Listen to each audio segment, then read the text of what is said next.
වම් දැකලා පපුව ඉහළ යනවා පහළ යනවා. ඉහළ යනවා පහළ. ඉහළට යනවා පහළ. එහෙනම් මිනිසාගේ සසන චරිතයේ විදිහට අපිට මේ ඉන්ද්‍රයේ ඉහළ පහළ ගමන් කිරීම කියන එක ගන්න.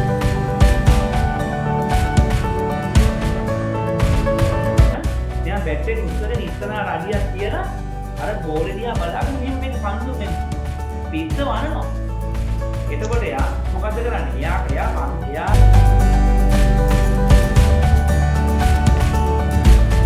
තම වර්ගයන් ඉදිරි පැවැත්ම සඳහා නව පරම්පරාව බිහි කිරීමේ කාර්යාවලිය එහෙම නැත්නම් ක්‍රියාවලිය.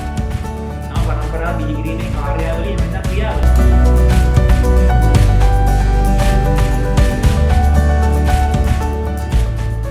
ආයිබෝවන් සුබ සන්ධ්‍යාවක් වේවා දෙදෙනාට. ආයිබෝවන් සර්. අපි ගිය සතියේ අන්තිමට නතර කරනකොට සතුන්ගේ ශ්වසන චරිත කියන කොට තමයි නතර කරේ. සතුන්ගේ ශ්වසන චරිත. ඒ අතරේ ගෙම්බා. පළවෙනි එක ගෙම්බා.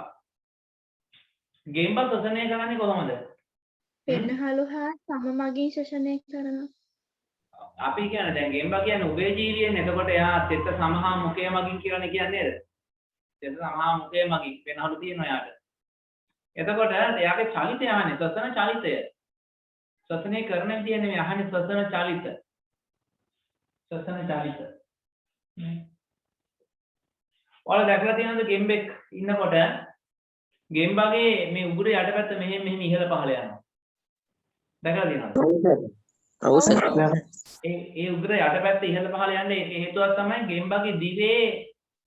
ගෙම්බාගේ දිවේ ඉදිරිපස කෙරවල තියෙන්නේ මේ උගුරට හේතු වෙලා. ගෙම්බාගේ දිව හයි වෙලා තියෙන දත් මේ ඉස්සරහා දත් ඇඳ මේ තියෙන හරිය. ඒක ඉදිරිය දික් කරන්න පුළුවන්. එතකොට ඒකේ දිවේ කෙලවර තමයි මෙතන තියෙන. එයා දිව හොල්ලන්නේ විතර හුස්ම ගැනීමත් එක්ක දිව හෙල වෙනවා. ඒක තමයි බෙල්ල යටපැත්ත සෙලෙන ස්වභාවයක් අපිට පේන්නේ. එතකොට ගෙම්බාගේ ශ්වසන චරිතයට අපිට ලියන්න පුළුවන් මොකද්ද? බෙල්ලේ යට කොටස සෙලවීමක් දක්නට ලැබීම. ගෙම්බාගේ ශ්වසන චරිතයට ලියන්න පුළුවන් බෙල්ලේ යට කොටස එහෙම නැත්නම් උගුර ප්‍රදේශය සෙලවීමක් දැකිය හැකි වීම ඒ වගේ එකක් අපිට ලියන්න පුළුවන්. ඕන ගියාම අපිට කරන්ට් එක ආයෙනවා. හරි. එතකොට ඔයාලා දැකලා තියෙන දැන් දෙවෙනි එක ජපාන් පොරලිය නැත්නම් මාළුවා මාළුවෙක්. ඔයාලා දැකලා තියෙනවද මාළුවෙක් ශ්වසනය කරන ක්‍රමය? කවුරුත් දැකලා තියෙනවා කියන්න. කරමල් හැලවෙන. අරමල්ලෙන් තමයි ශ්වසනය කරන්නේ කොහොමද කියලා අහන්නේ. වතුර උඩට යනවා. මාළුවෙක් ශ්වසනය කරනකොට චලිත කීපයක් අපිට තියෙනවා. දැන් මාළුවෙක් ගත්තොත් එහෙම මාළුවාගේ ඔයාලා දකිනවා මෙහෙම මාළුවාගේ කට තියෙනවා නේ. මෙතන කරමල් තියෙනවා එහෙම. මේ කරමලත් එක්ක මෙතන තියෙනවා වරලක්. නේ මේ දෙපැත්තේ වරල් දෙකක් තියෙනවනේ. ওই වරල් දෙක මෙහෙම දෙපැත්ත ඒක නිතර මෙයා සොලවනවා. මේ එකම අපිට පේනවා මේ මාළුවා කට අරිනවා වහනවා. දැන් බලන්න ගෙදර මාළු ටැංකියක් තියෙනවා නම් ඔන්න ඔයාලට ඕක බලා ගන්න පුළුවන්. මාළුවා කට අරිනවා වහනවා. කට අරිනවා කට වහනවා. ඒ එකම වලට පේනවා කරමල් දෙකත් ඇරෙනවා වැහෙනවා. මේ කරමල් දෙක පියනවා වගේ ඇරෙනවා වැහෙනවා. මාළු ටැංකියක් තියෙන කෙනෙකුට මේක බලා ගන්න දෙයක්. එතකොට මේකෙදි වෙන්නේ කොහොමද දන්නවද? හරි විදිය නම් මෙයා කට අරිනකොට කට ඇතුළට වතුර එකතු වෙනවා. මෙයා කට වහනකොට කරමල් දෙක ඇරිලා වතුර එළියට යනවා. يعني කට අරිද්දි වතුර යනවා ඇතුළට. කට වහනකොට මෙයා කට මෙහෙම වහගත්ත ගමන් මොකද වෙන්නේ? මේ කරමල් වලින් මෙහෙම එළියට වතුර එනවා මෙහෙම. කට අරිනකොට වතුර යනවා ඇතුළට. හරි? තේරුණාද කියද? කට අරිනකොට මෙයා වතුර යනවා ඇතුළට. මේ මාළුවා මෙහෙම මේ කට අරිනවා මෙහෙම හරි. කට අරිනකොට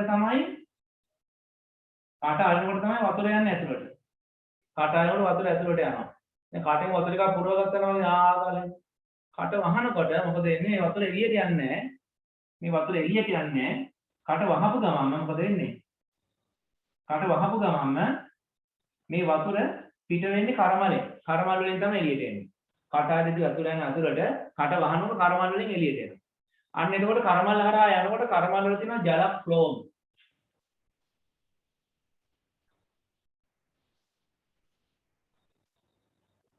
ජල ෆ්ලෝම කියලා කොටසක් තියෙනවා. ওই ජල ෆ්ලෝම හරහා ජලය ගමන් කරද්දී ඒකේ තියෙන ඔක්සිජන් ටික වෙන් කර ගැනීම හැකියාව මත්ස්‍යයට තියෙනවා. එතකොට මේ මාළුවන්ගේ මත්ස්‍යයන්ගේ ඕන මාළුවෙක් දැන් ඔයාලට උත්තර ඇති ජපන් කොරලියා කියලා. එයාලගේ ශ්වසන චලිතය තමයි මොකද්ද? මුඛය විවෘත කිරීම සහ වැසීම ඒකම කර්මල් විවෘත වීම සහ වැසීම. එතකොට මේ ලියන්නේ මොකද්ද? මත්ස්‍යයා කියන එක ලියන්න ඕනේ. මුඛය සහ කර්මල් විවෘත කිරීම සහ වැසීම. එහෙම ලියමු. සතුන්ගේ ශ්වසන චලිතය. මත්ස්‍යයාගේ ශ්වසන චලිතය තමයි මුඛය සහ කර්මල් විවෘත කිරීම සහ වැසීම. දැන් මිනිසාගේ කොහොමද තියෙන්නේ? මිනිසාගේ ශ්වසන චලිතය කොහොමද? දැන් මේක හොඳට බලන්න පුළුවන්. දැන් කවුරු නිදන් ඉන්න වෙලාවේ බැලුවොත් එහෙනම් දැන් ඔයාලා මට කියන්නකෝ. කවුරු නිදාගෙන ඉන්නකොට කවුරු මිනිස්සු නිදන් ඉන්නවා. මේ නිදන් ඉන්න මිනිස්සයා නිදිද මැරිලාද කියලා බලාගන්නේ කොහොමද? ඉස්පිතාලේ ඇඳක මිනිස්සෙක් ඉන්නවා මේ මිනිස්සු බඩ පපුව උඩ යනවා නම් පහළ යනවා නම් මැරිලා නෑ. එහෙම නැත්තම් ඔව් දැන් මෙහෙම එයාගේ අපිට පේන්නේ එයාගේ බඩ හරිය ඉහළ පහළ යනවානේ. මිනිස්සෙක් මෙහෙම වැටලා නිදාගෙන ඉන්නවා නම් මෙහෙම ඉන්නවා නම් මිනිස්සයාගේ මේ තියෙන ඔළුව කොටස මේ ඔළුව කොටස මේ තියෙන බඩ කොටස මේ හරිය කකුල් ඔහොම තියෙනවා නම් මිනිස්සෙක් නම් හරිද? අපිට පේන්නේ මේ අපිට පේන්නේ මෙයාගේ බඩ හරිය උදරය හරිය ඉහළට යනවා ආය උදරය හරිය පහළ යනවා. එහෙම තේන්නේ. බල්ලෙක් පූසෙක් වුණත් නිදන් ඉන්නකොට අපිට පේන්නේ උදරයේ ප්‍රදේශය ඉහළ පහළ යනවා. නේ? උදරයේ ප්‍රදේශය ඉහළ පහළ යනවා කියන්නේ පෙනහළු තියෙන බඩේද? පෙනහළු තියෙනවට කියන්නේ පෙනහළු තියෙන බඩේද? එහෙම නැත්නම් පපුව ප්‍රදේශය? පපුව ප්‍රදේශය. පපුව ප්‍රදේශය තමයි පෙනහළු තියෙන්නේ. නේ? පෙනහළු තියෙන්නේ පපුව ප්‍රදේශය. පපුව ප්‍රදේශය තමයි පෙනහළු තියෙන්නේ. එතකොට බඩ ඉහළ පහළ යන්නේ. ඇයි බඩ ඉහළ පහළ යන්නේ? ඔයාලා ශ්වසනය ගැන ඉගෙනගෙන තියෙනවා. මේක 7 වසරේදී ඉගෙන ගත්තේ. හරි? අපි ආස්වාද ප්‍රාස්වාද කිරීම ගැන ඉගෙනගෙන තියෙනවා. මේක 7 දී ඉගෙන ගත්තේ. මතක නැත්නම් අද විතර ගිහලා බලන්න. දැන් අපේ මේක අපි ඉගෙන ගත්තා. මටද ගණ්ඨ අසරාවක් අරගෙන ගණ්ඨ අසරාවක් කරන් යටින් දැම්ම රබර් පටලයක්. හරි? මේක මෙහෙම උඩ ගණ්ඨ අසරාවේ කටක ගහලා තිබ්බ වයිනලයක්. අපි පොඩි පන්තිලක වේවා නේද? මේකට ගහලා තිබ්බ පොඩි බැලුන් දෙකක්. පොඩි බැලුන් දෙකක් කොහොම ගහලා තිබ්බා. හරි? පොඩි බැලුන් දෙකක් කොහොම ගහලා තිබ්බා.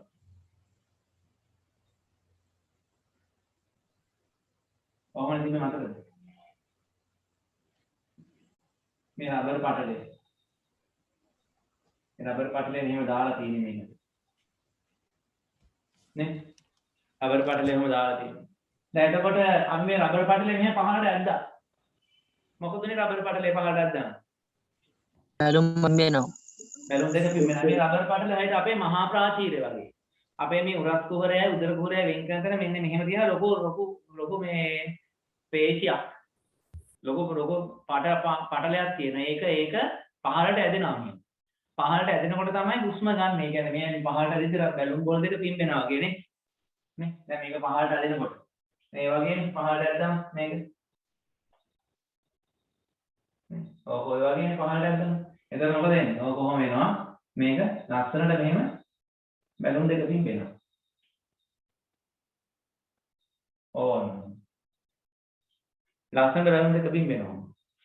මෙයා මෙහෙම පහළට අදිනකොට මොකද වෙන්නේ? මේක ඇතුලේ පරිමාව වැඩි වෙලා පීඩනය අඩු වෙලා පිටතින් වාතය එනවා ඇතුළට නේ ඇවිල්ලා බැලුම් බෝල් දෙක ලස්සනට පිම්බෙනවා. ආන් වගේ තමයි අපේ මහා ප්‍රාචීරයේ පහළට ඇදෙනකොට තමයි පෙනහළු පිම්බෙන්නේ. මහා ප්‍රාචීරයේ පහළට ඇදෙනකොට මේ පහළ තියෙන උදර කුහරයේ තියෙන ආමාශය ඊළඟ කුඩා ආන්ත්‍ර මහාන්ත්‍රය කියන සුද්ධාන්තය මහාන්ත්‍රය ආන් වගේ කොටස් ටික තෙරපෙනකොට එයාට පොඩ්ඩක් ඉඳි මදි නිසා මේ බඩ පොඩ්ඩක් උඩට එසෙනවා. හරි මේ බඩ චුට්ටක් උඩට ඉස්සෙනවා වගේ වෙනවා. හරි ඒ නිසා තමයි හුස්ම ගන්නකොට උදරයේ ප්‍රදේශ පොඩ්ඩක් ඉහළට ගමන් කරනවා පේන්නේ ඒකයි. දැන් ඇත්තටම මේ උදරයේ ඉහළට ගමන් කරනවා නෙමෙයි. අපේ වෙන්නේ ඇත්තටම පපු ප්‍රදේශ තමයි ඉහළ පහළ යන්න ඕනේ. ඒ වුණාට ඒක අපිට මේ සාමාන්‍ය ආස්වාද ප්‍රාස්වාද කරන අවස්ථාවේදී මේ පපු පෙදෙස ඉහළ පහළ යනවා අපිට පේන්නේ. මේ පපු පෙදෙස ඉහළ පහළ යන එක බලන්න අපිට පුළුවන් අපි ටිකක් දුවන්න ඕනේ. දැන් බලන්නකො මැරතන් දාන තරඟකට ගිහිල්ලා ආවොත් ක්‍රීඩකයෙක්. එහෙම නැත්නම් මීටර 100 කෙටි දුර දාවන. යෙදිච්ච ක්‍රීඩකයෙක්. එහෙම නැත්නම් අපි හිතමු එක්සර්සයිස් කරන්න කියලා උදේට කිලෝමීටරයක් දෙකක් දුවපු පුද්ගලයෙක්. එයා ඒවම දුවලා ඉලා හති දානවා. කොහොම හති දානවා. නේ? හති දානකොට ඉස්සරහම බැලුවට පේන්නේ නැහැ. පැත්තෙන් බැලුවොත්. මේ බැලුමින් අන්දකලේ පපුව ඉහළ යනවා පහළ යනවා. ඉහළ යනවා පහළ යනවා. ඉහළට යනවා පහළට යනවා. එහෙනම් මිනිසාගේ ශ්වසන චලිතයේ විදිහට අපිට මේ උදරේ ඉහළ පහළ ගමන් කිරීම කියන එක ගන්න පුළුවන් බැරි කමක් නැහැ. ඒවට හරියම දේ තමයි මොකද්ද? කැඩි කැඩි වෙන්නේ. මොකද්ද?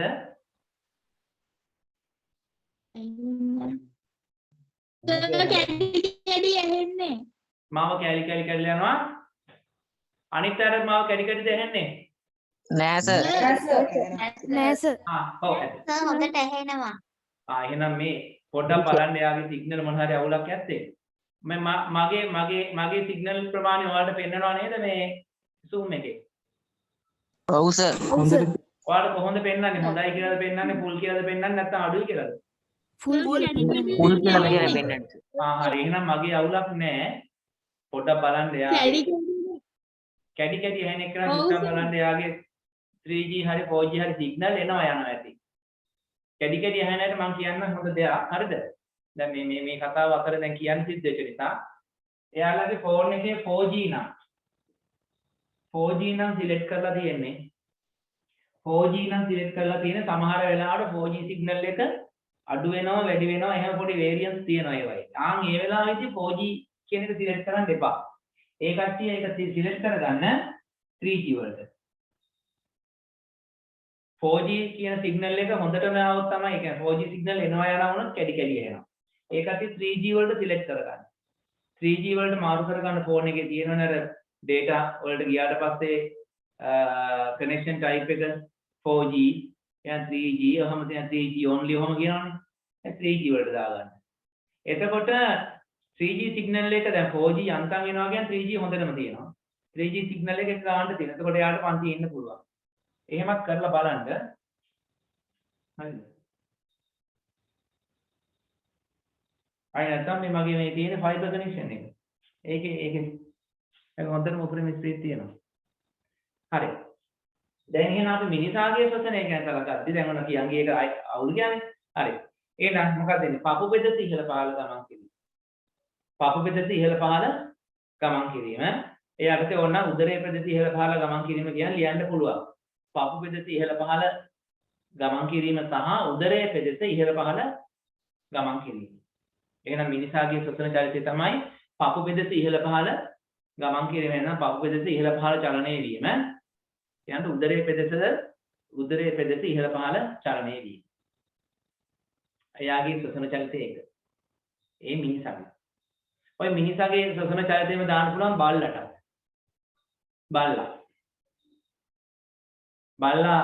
බල්ලත් එහෙම දැන් බල්ලත් අපි වගේම සතෙන්නේ ශීරපය සතෙක්නේ.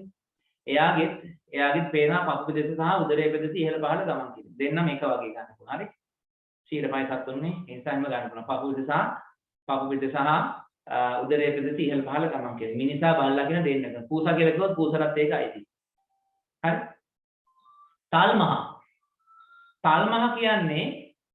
තල්මහ කියන්නේ මාළුවේද?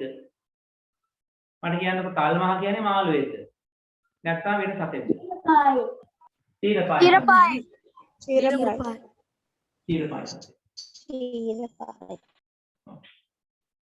මේක ඕනේ නැහැ මේක මකනවා.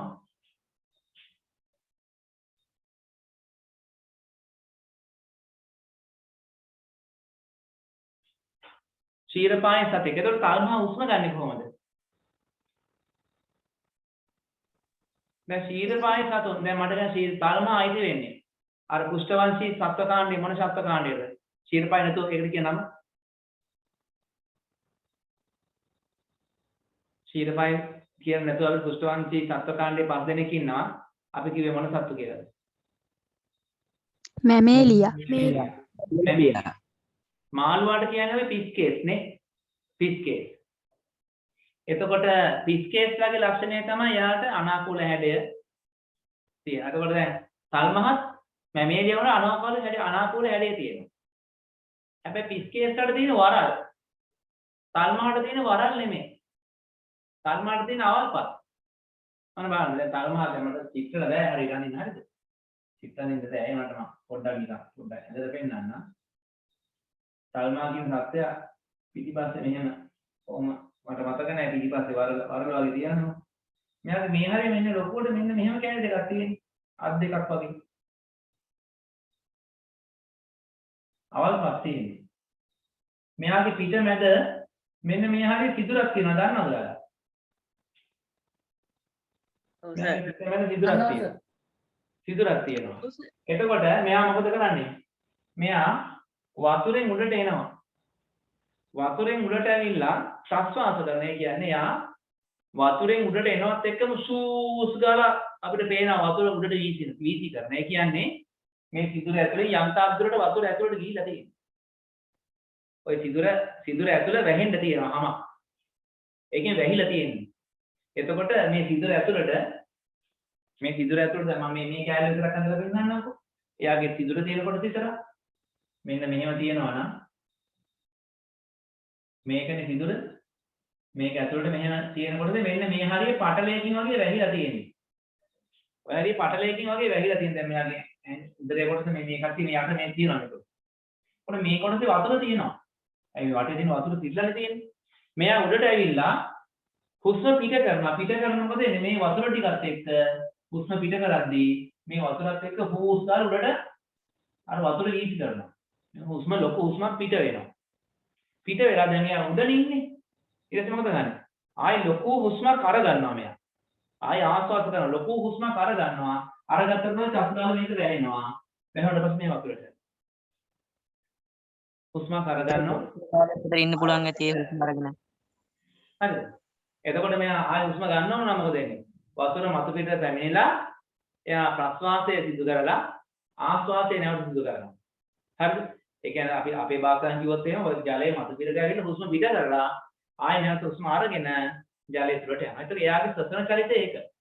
තල් මහ ඩොල්ෆින් කියන සත්තු දෙන්නා එහෙම. දැන් එයාලගේ ශ්වසන චලිතය එයාලා ජලයේ මතු පිට ගෑවිලා හුස්ම පිට කරලා නැවත හුස්ම අරගෙන ආයෙ ජලයේ තුලට යනවා. එයාට සාමාන්‍ය ඒ ගන්න හුස්ම ප්‍රමාණය එයාට සාමාන්‍ය විනාඩි ඒ කියන්නේ ලොකු ප්‍රමාණයක් ඉන්න පුළුවන්.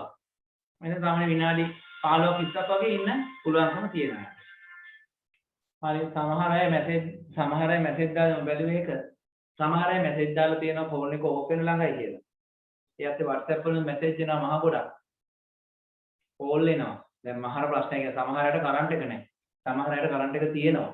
දැන් මෙහෙමයි. දැන් 97ක් ඉන්නවා ළමයි. ළමයි 20ක් විතර අඩු. ඉතින් මෙහෙම කරමු. මම අද පන්තිය කරන් යන්නම්. පන්තිය කරමු. ඊට පස්සේ පන්තියේ වීඩියෝ එකක් දාන්න. ඊට පස්සේ ඔයාලට බැරි දේවල් දැන් ඊළඟ බ්‍රහස්පතින්දා පන්තිය කරනවානේ. ඊළඟ බ්‍රහස්පතින්දා පන්තියේදී අද පන්තිය උගන්වන දේවල් කාට හරි නොතේරෙන දෙයක් තියෙනවා නම් අනිවාර්යෙන් බ්‍රහස්පතින්දා පන්තියේදී මගෙන් අහන්න. ඒ කියන්නේ බ්‍රහස්පතින්දා පන්තියේදී කෙලින්ම අහන්න බැරි නම් බ්‍රහස්පතින්දා වෙන්න කලින් මේ කොටස් ටික පැහැදිලි කරලා දෙන්න. නැවත මේ කොටස් ටික පැහැදිලි කරලා දෙන්න කියලා මට මැසේජ් එකක් දාන්න. මම එතකොට ඒවා පැහැදිලි කරන්නම්. හරිද? මම මේ විස්තරේ කියන්නේ අද පන්තියට ඉන්න බැරි වෙච්ච අයට. දැන් ඔයාලා බලයි පන්තියට ඉන්න බැරි වෙච්ච අයට මේ ෆයිනල් එක කොහොමද යන්නේ? ඇයි මම මේක YouTube වීඩියෝ එකේ මේ දැන් කියපුවද ඒ විදිහටම කපන්න නැතුව දානවා. එතකොට එයාට මේ පණිවිඩය යනවා. දැන් කියන්නේ අද පන්තියට එන්න බැරි වෙච්ච අයට විශේෂයෙන් මම මේ කියන්නේ ඔයාලා අද මේ උගන්වන පන්තියේ වීඩියෝ එක බලලා ඔයාලට නොතේරෙන දේවල් මොනවා හරි තියෙනවා නම් අනිවාර්යෙන් මට මේ ලබන බ්‍රාහ්මණයතර කලින් මැසේජ් එකක් දාන්න මේ කොටස් නැවත කියලා දෙන්න කියලා. එතකොට මම ඒක ආශ්‍රයෙන් විස්තර කරන්නම්. හරි. අපි දැන් බලමු ඊළඟට පළඟැටියගේ ශ්වසන චලිතය. ඔයාලා පළඟැටියගේ ශ්වසන චලිතය පළඟැටියක් දිහා බලාගෙන හිටියොත් පළඟැටියගේ මේ උදරයේ ප්‍රදේශය ඉහළ පහළ යනවා පේනවා. එනේ පළඟැටියා මෙහෙම ඉන්නවා නම් කිසියම් කුස්තයකට පළඟැටියා එහෙම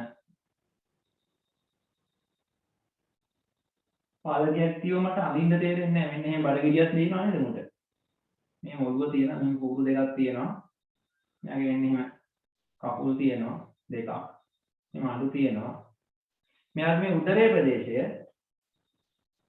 මේ උදරයේ ප්‍රදේශයේ මෙයාගේ ඉහළ පහළ යනවා.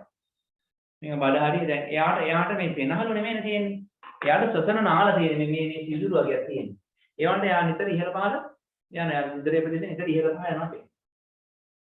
එහෙනම් පරගැටියාගේ සසන චෛතය තමයි උදරයේ ප්‍රදේශ ඉහළ පහළ චලනයේ දී. හරි ඒ ටික ලියා ගමු. ඊළඟ බලමු අපි 4 වෙනි කොටස උද්දීප්‍යතාව හා සමායෝජනය.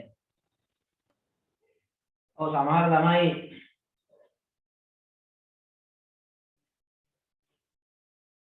සමහරු මට එවලක් තියෙනවා මේ එක එක සතුන්ගේ සසන චරිත වලට අදාළ රූපසටහන්. ඔව් මිනිසාගේ සසන චරිතය. ඒ අතර මේ තියෙනවා මේ සල්මහගේ අර සල්මහගේ මෙතන මෙතන ඩොල්ෆින් කෙනෙක් ඉන්නේ. සල්මහ ඩොල්ෆින් දෙන්නගේ මේකයි. එයාගේ තියෙන අර නාසය අපේ භාෂාවෙන් නාස් සිදුර තමයි පේන්න තියෙන්නේ. එයා උඩට එනකොට ඒ සිදුර ඇවිල්ලා හුස්ම ගන්න පුළුවන් විදිහට හැදෙනවා. ඇතුළට ගියාම ජලය තුලට ගියාම ඒ සිදුර වැහෙනවා. හරි? ඔව් දකින්න ඇති කවුරු ඒක ෆොටෝ එක දිහා දකින්න ඇති.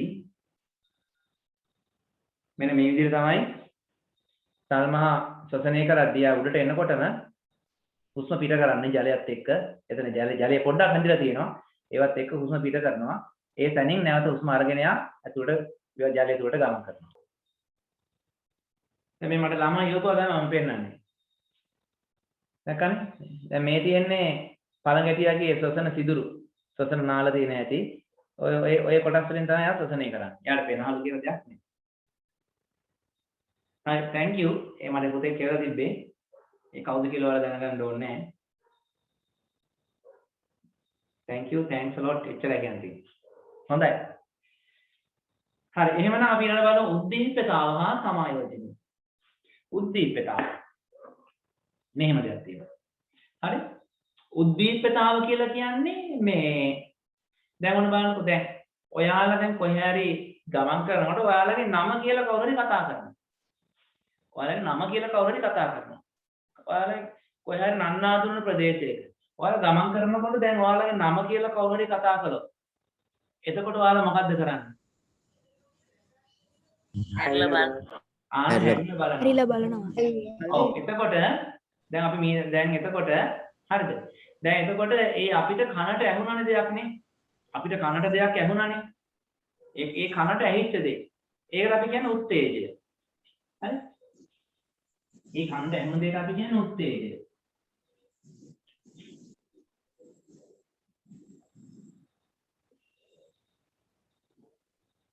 ඒ කනට ඇහිච්ච දෙයට අපි කියන්නේ උත්තේජය.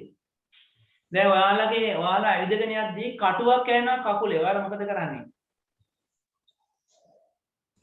ආව්. කටුවක් කෑනවා කකුලේ. ඔයාලා මොකද කරන්නේ? අයින් කරනවා. කකුලේ කටුවක් කෑනොත් මොකද කරන්නේ? පාරම යැස්සෙනවා. කකුලේ කටුවක් කෑනොත් මොකද කරන්නේ? කකුල අයින් කරනවා. කකුල උඩට ගන්න. අයින් කරනවා. කකුල සෙනග වගේ උඩට උස්සලා ගන්නවා. කකුල අයින් කරනවා. සෙනග කකුල අයින් කරනවා. නේ එතකොට ඒ කකුල අයින් කිරීම ප්‍රතිචාරය. දැන් නම නම කිව්වම හැරිලා බලන එක ප්‍රතිචාරය. හැබැයි නම කියන සද්ද ඇහිීම තමයි උත්තේජය. එහෙනම් කකුලේ කටුවක් ඇනීම තමයි උත්තේජය. හරි උත්තේජය කියන්නේ මොකද්ද?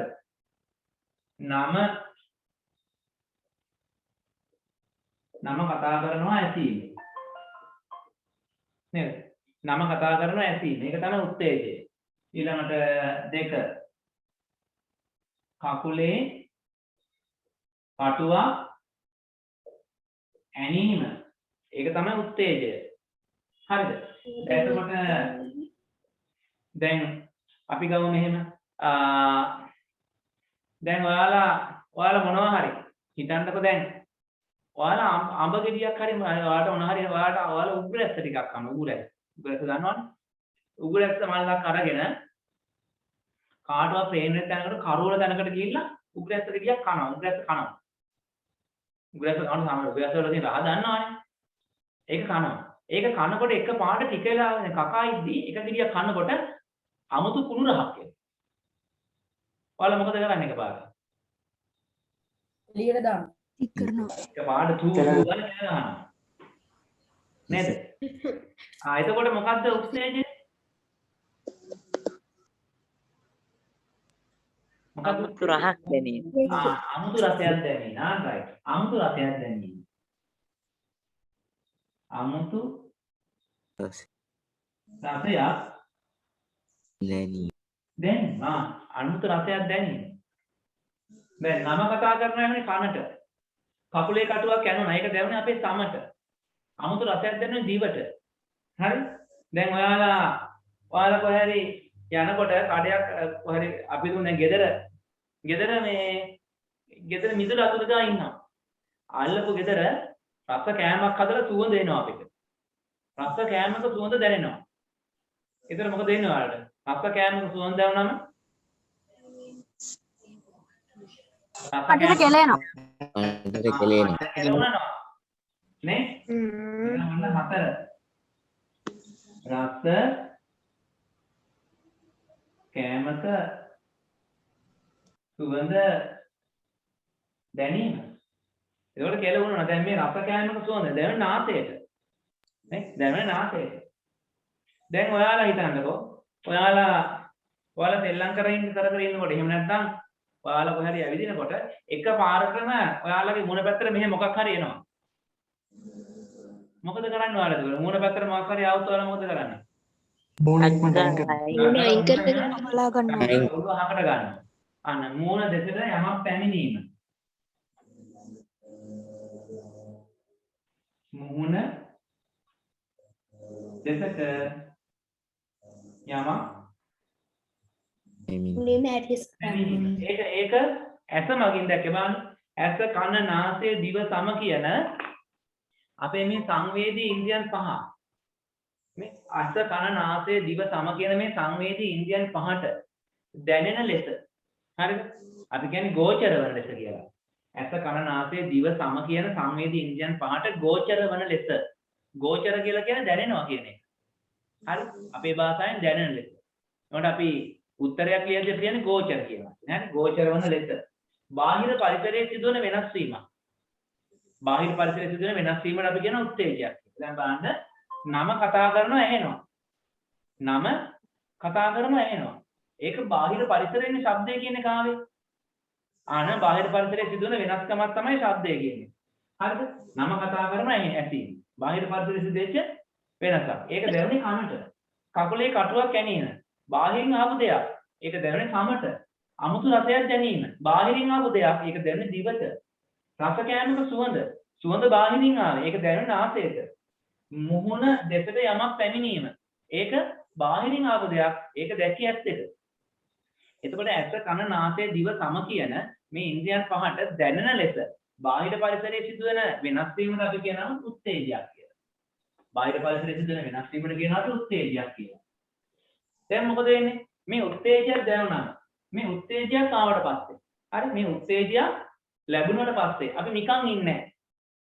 දැන් නම කතා කරන්න ඇහුණා. ඔහේ ඉන්නේ මලමිනිය වගේ.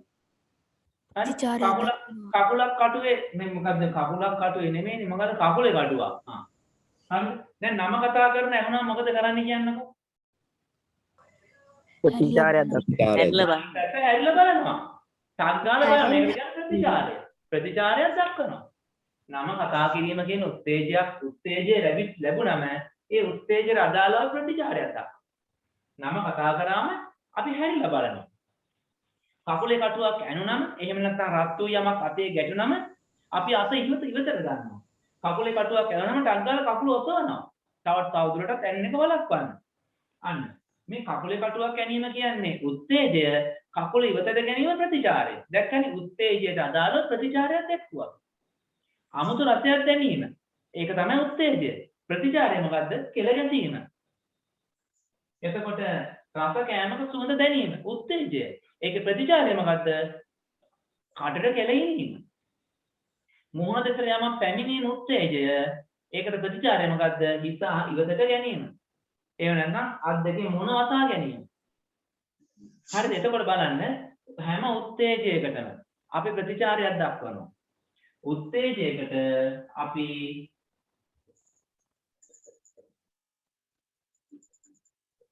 උත්තේජයකට අපි ප්‍රතිචාර දක්වනවා. එතකොට අපි හැමෝටම හරිද? අපි හැමෝටම උත්තේජයකට ප්‍රතිචාර දැක්වීමේ හැකියාවක් තියෙනවා. ඔන්න ඔය රහගන්න. අපි හැමෝටම උත්තේජයකට ප්‍රතිචාර දැක්වීමේ හැකියාවක් තියෙනවා. ඒකට තමයි අපි කියන්නේ උද්දීප්‍යතාව. උත්තේජයකට ප්‍රතිචාර දැක්වීමේ හැකියාවට තමයි අපි කියන්නේ උද්දීප්‍යතාව. මොන මොකද මතක තියාගන්න.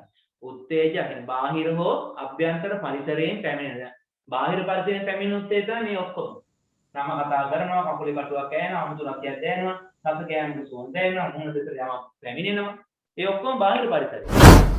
අපේ ඇඟේ ඇතිවෙන උත්තේජය නමනා දෙන්නේ. එකපාර බඩේ කැක්කුණා. අල්ලගෙන කෑ ගහනවා බඩ රිදෙනවා කියන. හරි? ඒ අභ්‍යන්තරයෙන් එන උත්තේජය. කන්නක ඉඳන් බඩ දැවිලා දානවා. ඉන්න බෑ බඩ දනවා කියලා කියනවා. ඇඟේ ඇතුලෙන් එන වේදනාවක්. ඒව මොනවාද? ඒවා අභ්‍යන්තරයෙන් එන උත්තේජය. හරි? ඒවා අපේ අභ්‍යන්තරයෙන් එන උත්තේජය. තව තියෙනවා මොකද? අභ්‍යන්තරයෙන් එන උත්තේජය තව තියෙනවා මොනවාද? මුත්‍රා සහ මල පිටි කිරීමේ අවශ්‍යතාවය. ඒක අභ්‍යන්තරයෙන් එන උත්තේජයක්. අපි ශනිකව ඊට පස්සේ ඒකට අදාළ ප්‍රතිචාරය දක්වනවා. හරිද? ඒවා තමයි අභ්‍යන්තර පරිසරයෙන් එන උත්තේජය. මේවා බාහිරින් එන. ඒ කෙසේ හෝ වේවා අභ්‍යන්තරයෙන් වෙන්න පුළුවන්, එක පිටින් වෙන්න, බාහිරින් වෙන්න පුළුවන්. කොහෙන් ආවත් ප්‍රශ්නයක් නැහැ.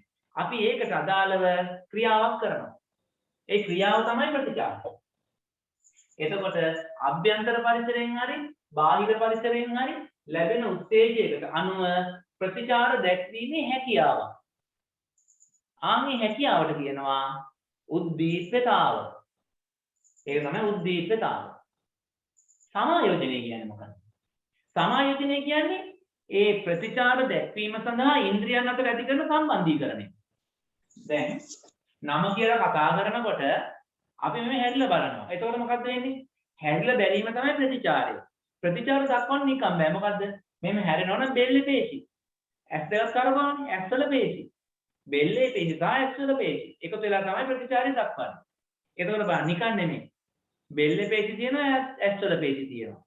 ඒ දෙකම එකතු වෙලා තමයි එක ක්‍රියාවක් සිද්ධ වෙන්නේ. එතකොට මේ දෙකම එකතු කරේ කවුද? ඒ දෙකම එකතු කිරීමේ ක්‍රියාවලිය තමයි අපි ස්නායු පද්ධතිය මගින් සිදු කරන්නේ. ඒක තමයි සමායෝජනය. සමායෝජන ක්‍රියාවලිය. ඒ කාරක කීපයක් ඒකට කාරක කියලා කියන්නේ ප්‍රතිචාර දක්වන්න උදව් කරන පේශි ඉන්ද්‍රියන්, මේ පේශි හා ග්‍රන්ථි. මේ ඔක්කොම ටික එකට එකතු වෙලා එක වැඩක් කරනවා. දැන් හිතනවා ක්‍රීඩකේ පන්දුවට පහර දෙනවා. ක්‍රීඩකේ පන්දුවට පහර දෙනකොට ක්‍රිකට් ක්‍රීඩකේ පන්දුවට පහර දෙද්දී ක්‍රිකට් ක්‍රීඩකයා ඇස් දෙකෙන් දකිනවා පන්දුව එවන්න එනවා දුවගෙන. පන්දුව අතින් ගිලිහෙනවත් එක්කම මෙයා බැට් එක උස්සගෙන ඉස්සනා රඩියක් තියලා අර බෝලේ දිහා බලාගෙන මෙහෙම මේක පන්දුව මේ පිස්ස වනනවා. එතකොට එයා මොකද්ද කරන්නේ? එයා පන්දුවට පහර දීම කරන්නේ. හැබැයි පන්දුවට පහර දීමේදී කී දෙනෙක් උදව් වෙනවද? ඇස් දෙකෙන් පන්දුව දිහා බලාගෙන ඉන්නවා. අත්වල පේශි, මේ ඉන දෙපස පේශි, බෙල්ලේ පේශි, ඊළඟට පාදවල පේශි, පාදයක් ඉස්සරහට තියෙනවා. ඒ ඔක්කොම එකට එකතු වෙලා තමයි තනි ක්‍රියාවක් වෙන්නේ. එතකොට මේ ඔක්කොම එකතු කරද්දී අපි මෙහෙම හිතුවනම් එහෙම ඇස් දෙක කරකවන්න ඕනේ, අතේ පේශි මෙහාට කරන්න ඕනේ, කකුලේ පේශි උස්සන්න ඕනේ. එහෙම අපි හිතුවනම් එහෙම මොකද වෙන්නේ? ජීවිතේට පන්දුවට පහර දෙන්න වෙන්නේ නැහැ. අපි එකක් දෙකක් හිතේ දිනනකොට බෝලේ ගිහලා විකට් එකේ වැදිලි ඉවරයි. ඒවනේ එහෙම නෙමෙයි. මොකද්ද වෙන්නේ? අපි ඉබේම ස්වයංක්‍රීයව කියලා සිදුවෙනවා. දැන් මම මේ ඉගැන්වීම බලන්නකො. මම උදාහරණ අතපය කොච්චර එහා මෙහා හැරෙවද? මමවත් දන්නේ නැහැ. මම දන්නේ මේක මේ අතපය හරවද්දි. මේ තියෙන පේශි මේ හැම තැනම තියෙන පේශි එහාට මෙහාට ක්‍රියාත්මක වෙනවා. දැන් මම මේ අත මෙහෙම ඉහළට ඔසවද්දි. මම මෙහෙම අත ඉහළට ඔසවද්දි. මේ පේශි කීයක් මෙතන සම්බන්ධ වෙනවා? ඒ පේශි සියල්ල එකට එකතු වෙලා මේ අත එසවීම කියන ක්‍රියාව කරනවා. හැබැයි ඒ ඔක්කොම කරන්නේ අනිච්චානුදව. ඒ කියන්නේ සිතීමකින් තොරව. එතකොට මේ සියල්ල එකට එකතු කරේ කවුද? මේ පේශිය මෙහාට ඇදෙන්න, මේ පේශිය දික් වෙන්න, මේ පේශිය ඇදෙන එක අඩු කරන්න. දැන් මතකනේ අපි නම ඉගෙන ගත්තා. වැලමිටි සංදියේ ක්‍රියාකාරීත්වය මතකද? ත්‍රිශීර්ෂ පේශිය, ද්විශීර්ෂ පේශිය එකට එකතු වෙනවා. මේ ද්විශීර්ෂ පේශිය සංකෝචන වෙද්දී ත්‍රිශීර්ෂ පේශිය දිග හැරෙනවා. ඉතින් ඒක කරේ කවුද? ඒක මොලේ මගින් ඔය දෙක එකට එකතු කරලා වැඩේ කරනවා ගන්න. ආන්ගේ අපි නොදැනුවත් හෝ දැනුවත් මේ ඔක්කොම එකට එකතු කරලා තනි ක්‍රියාවක් කරනවා. ආන්ගේ කරගෙන අපි සම්බන්ධීකරණය. ඒ කියන්නේ සම්බන්ධතාවය ඇති කිරීම. ඒ සම්බන්ධීකරණ ක්‍රියාවලිය තමයි අපි කියන්නේ සමායෝජනය. ඒ කිසියම් ක්‍රියාවලියක් සඳහා අවශ්‍ය කරන පේශි ඊළඟට ග්‍රන්ථි මේ සියල්ල එකතු කරලා තනි ක්‍රියාවක් කරනවා. ඒ තනි ක්‍රියාව සඳහා මේ සියල්ල එකට එකතු කිරීම සායව අතර සම්බන්ධතාවය ඇති කිරීම තමයි අපි කියන්නේ සමායෝජනය. පුළුවන් තරම් හොඳට ඔන්න පැහැදිලි කරගන්න. දැන් උද්දීපතාව කියන්නේ මොකද්ද? උත්තේජය සඳහා ප්‍රතිචාර දැක්වීමේ හැකියාව. එතකොට සමායෝජනය කියන්නේ මොකද්ද? උත්තේජ සඳහා ප්‍රතිචාර දැක්වීමේදී විවිධ ඉන්ද්‍රියන් අතර සම්බන්ධීකරණයක් ඇති වෙනවා. ආන්ගේ සම්බන්ධීකරණය තමයි සමායෝජනය. හරිද?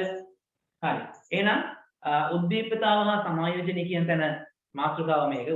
උද්දීපතාව හා සමායෝජනය ලියන්න මෙයම. බාහිර හා අභ්‍යන්තර පරිසර වලින් පැමිණෙන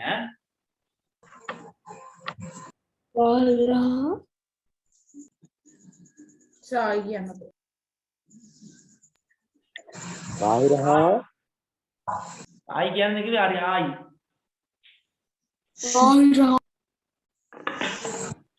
කවුද මට ආයි කියලා කිව්වේ? බාහිර නැවත කියන්නේ නැවත.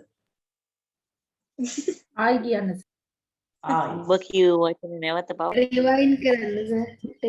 හරිද? අභ්‍යන්තර පරිසරයෙන් බං. මොකද්ද මට තේරෙන්නේ නැහැ කියන ඒවා. බාහිර හා අභ්‍යන්තර පරිසරයෙන් සර්. ආයි කියන්නේ සර්. බාහිර හා අභ්‍යන්තර පරිසර වලින් පැමිණෙන. ඔව්.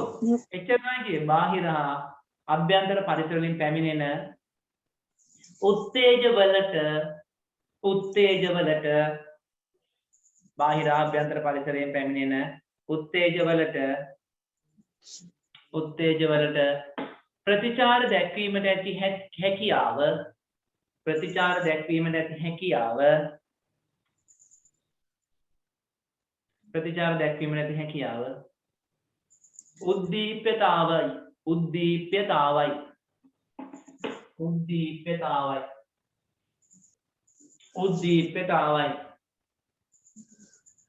උද්දීප්‍යතාවයි.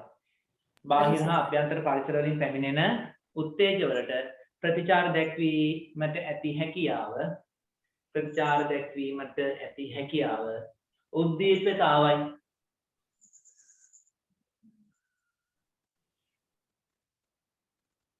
අලුත් රූලකින් ලියන්න.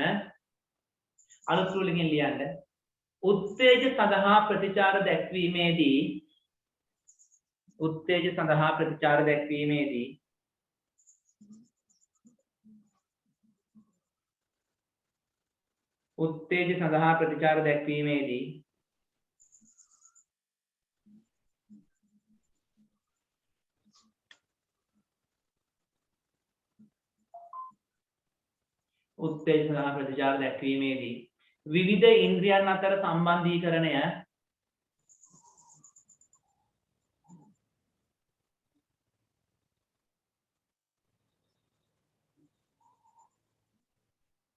මොකක්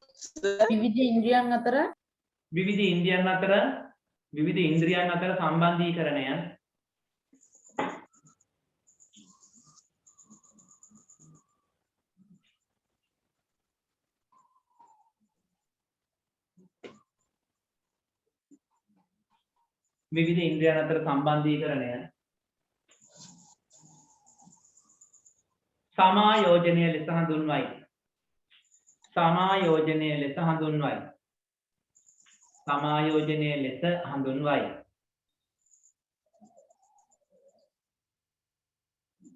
සමායෝජනය ලෙස හඳුන්වයි.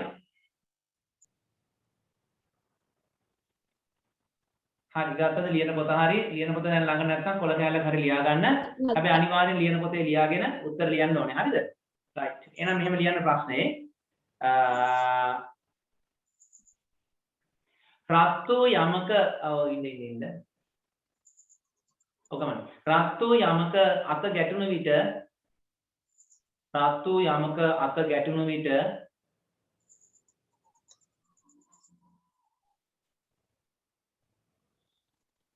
සත්තු යමක අත ගැටුණු විට ක්ෂණිකව අත ඉවතට ගැනීම සිදුවේ. ක්ෂණිකව අත ඉවතට ගැනීම සිදුවේ.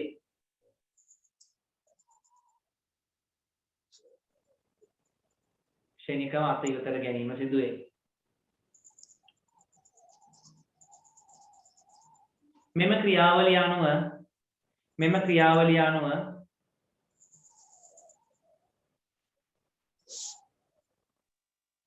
මෙම ක්‍රියාවලිය අනුව උද්දීප්‍යතාව හා සමායෝජනය පැහැදිලි කරන්න.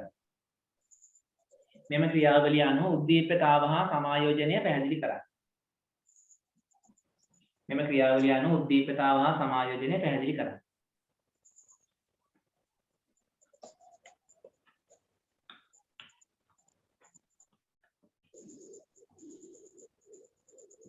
හරි. පස්වෙනි කොටස බලමු අපි එනම් බහිස්රාවය. පස්වෙනි මාතෘකාව තමයි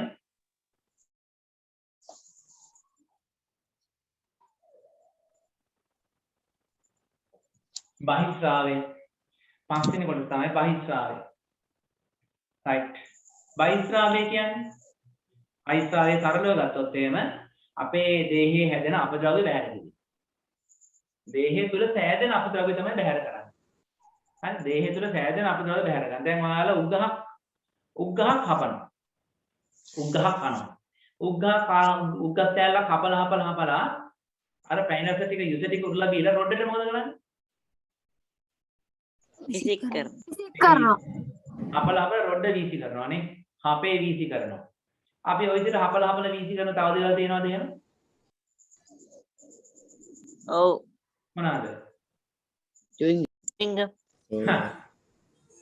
මහ ජරාව කොහොම කිව්වා? ඔව්. චුයින්ගම් ආලි. චුයින්ගම් එක හපලා ඒකේ පැණි රස ටික ගියාට පස්සේ වීසි කරනවා.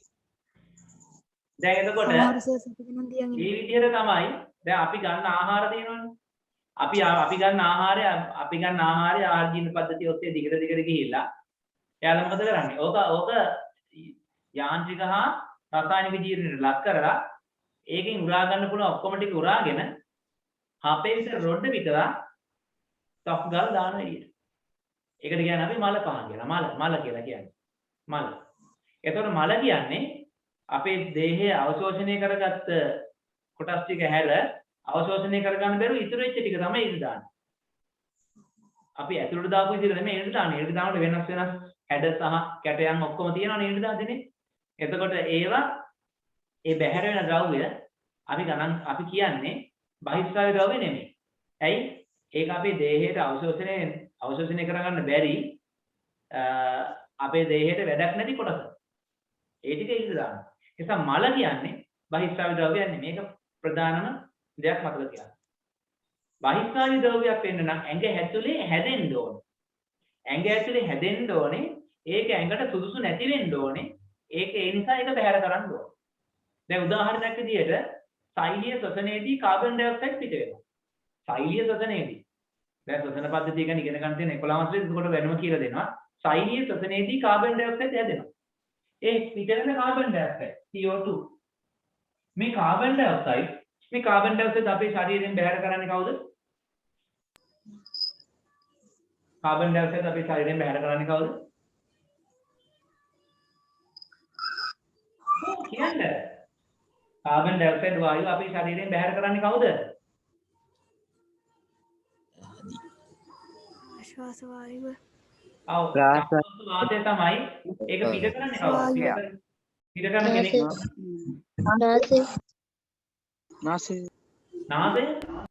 නාසයෙන් පිට කරන්නේ කොහෙද කියලා දාන්නේ?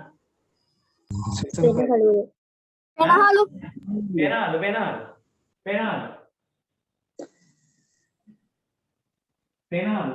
කාබන් ඩයොක්සයිඩ් විතර නෙමෙයි. සෛලීය ශ්වසනයේදී තව හැදෙනවා ජලය.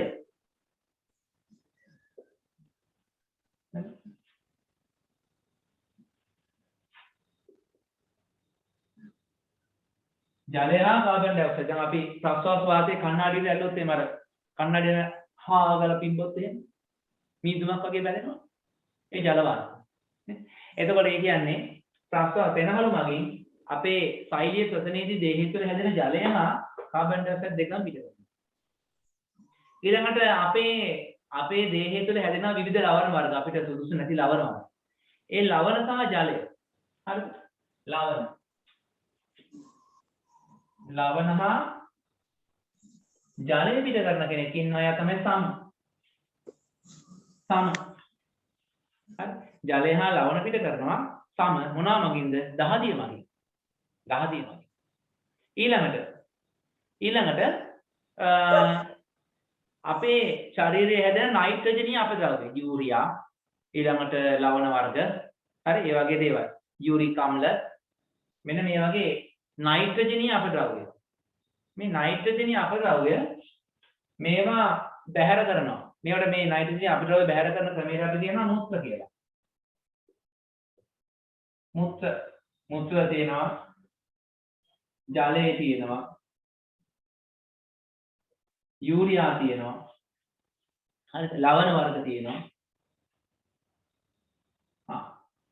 කවුද මේවා පිට කරන්නේ මෙයා පිට කරන්නේ කවුද මේක පිට කරන ඉන්ද්‍රිය කවුද මොකද්ද